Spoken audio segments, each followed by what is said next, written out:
ঐকিক নিয়ম থেকে নেওয়া এই প্রশ্নটি তোমরা যেটা স্ক্রিনে দেখতে পাচ্ছ, তো খুবই খুবই গুরুত্বপূর্ণ। তো চলো এর সমাধান দেখা যাক।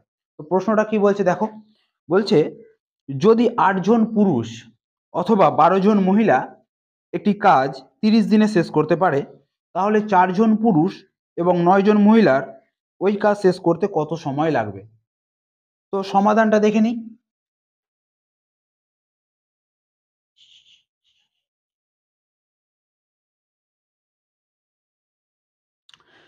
তো প্রশ্নানুযায়ী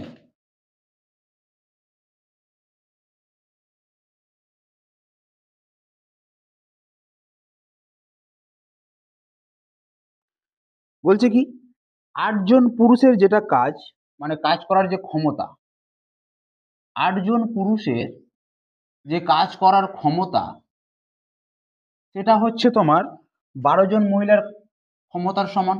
12 জন মহিলার কাজ করার ক্ষমতার সমান। তো আমরা এটা লিখতেই পারি 8 জন পুরুষ সমান 12 জন মহিলা। ঠিক? তাহলে এখান থেকে আমরা এক কাজ করতে পারি। তোমরা দেখো সেকেন্ড লাইনটা কি বলেছে, যে 4 জন পুরুষ এবং 9 জন মহিলার ওই কাজ শেষ করতে কত সময় লাগবে। তো আমরা কি করব, এই ডেটাটাকে আমরা মহিলাতে কনভার্ট করে নেব। 8 জন পুরুষ সমান যদি 12 জন মহিলা হয়, তাহলে দেখো 4 জন পুরুষ বলেছে না দ্বিতীয় লাইনে, তো ওই 4 জন পুরুষটাকে কি করবো, আমরা মহিলায় কনভার্ট করে নেব। তাহলে 8 জন পুরুষের যে কাজের ক্ষমতা সেটা যদি 12 জন মহিলার সমান হয়, তাহলে 4 জন পুরুষের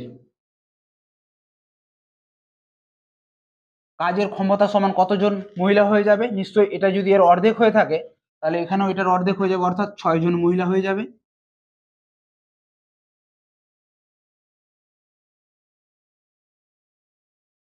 তাহলে 8 জন পুরুষের ক্ষমতার সমান যদি 12 জন মহিলার ক্ষমতা হয়, মানে 8 জন পুরুষ যে পরিমাণ কাজ করতে পারবে, সেই পরিমাণ কাজ 12 জন মহিলা করতে পারবে বইয়ের প্রশ্ন অনুযায়ী। তাহলে আমার যদি 4 জন পুরুষ কাজ করে, যে কোনো একটা কাজ যদি আমার, যে ভেবে নাও একটা পুকুর কাটতে যদি আমার 4 জন পুরুষ লাগে, তো সেই পুকুরটাই কাটতে আমার 6 জন মহিলা লাগবে। ঠিক আছে? তো এটা হচ্ছে তাদের কাজের এফিসিয়েন্সি বা কর্মক্ষমতা। এবার আমার কোয়েশ্চেনে বলেছে যে 4 জন পুরুষ, 4 জন পুরুষ, 4 জন পুরুষ আর 9 জন মহিলা। দেখো বলেছে 4 জন পুরুষ এবং 9 জন মহিলা, অর্থাৎ এবং এর জায়গায় আমরা লিখলাম প্লাস চিহ্ন। কয়জন মহিলা? 9 জন মহিলা। 9 জন মহিলা। তাহলে এটাকে আমরা কি করব, মহিলাতে এটাকে আমরা কনভার্ট করে নেবো 4 জন পুরুষকে। আচ্ছা, আমরা 4 জন পুরুষ মানে কি জানি?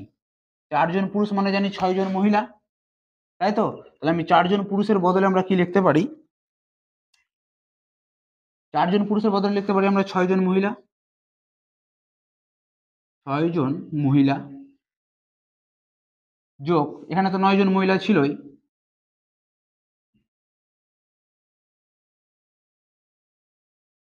তাহলে যোগ করলে কয়জন মহিলা হচ্ছে? 6 জন মহিলা এখানকার, আর এখানকার 9 জন মহিলা।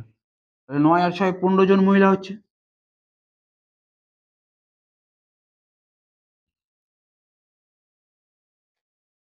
তাহলে আমরা বলতে পারি যে 15 জন মহিলা, তাই তো? তাহলে আমরা কি পাচ্ছি? তাহলে আমরা পাই, তাহলে আমরা পাই যে 12 জন মহিলা একটি কাজ করছে কত দিনে? প্রথম লাইনটাই দেখো, 12 জন মহিলা একটি কাজ করছে 30 দিনে। ভালো কথা লিখে নি, 12 জন মহিলা, 12 জন মহিলা একটি কাজ করে সমান 30 দিনে। 12 জন মহিলা একটি কাজ করছে 30 দিনে। তাহলে একজন মহিলার একটি কাজ করে কত দিন লাগবে? 12 জন মহিলার যদি একটা কোনো একটা কাজ করতে 30 দিন লাগে, তাহলে একজন মহিলার কাজটা করতে নিশ্চয়ই বেশি দিন লাগবে। বেশি দিন লাগলে কি করতে হয়? গুণ করতে হয়, এবং কম দিন লাগলে ভাগ করতে হয়। তো এখানে বেশি দিন লাগছে, তার মানে গুণ করতে হবে কার সাথে? 30 এর সাথে 12। 30 গুণ 12 দিন লাগবে। আচ্ছা, এবার আমরা কি বের করব? এই যে 15 জন মহিলা বেরিয়েছে না আমাদের? তাহলে এই 15 জন মহিলা যদি কাজ করে, 15 জন মহিলা যদি কাজ করে ওই একটি কাজ, তাহলে কতদিন সময় লাগবে সেটা জানতে চেয়েছে। আচ্ছা, একজন মহিলার এতদিন কাজ লাগছে, সময় লাগছে, তাহলে 15 জন মহিলা নিশ্চয়ই এতদিন লাগবে না, কম লাগবে। তার মানে কি করতে হবে? ভাগ। অর্থাৎ 30 গুণ 12, নিচে কত? 15। চলো কাটাকাটি করি। 15 দুয়ে 30 আর 12 দুগুণা 24। 24 দিন। ক্লিয়ার? তাহলে আমাদের অ্যান্সারটা কি হয়ে গেল? 4 জন পুরুষ এবং 9 জন মহিলার ওই কাজ শেষ করতে কত সময় লাগবে? 24 দিন লাগবে। আশা করি বুঝতে পেরেছো। আজকের মতো এই পর্যন্তই। পরবর্তী ভিডিওতে আবার তোমাদের সাথে দেখা হবে। বাই।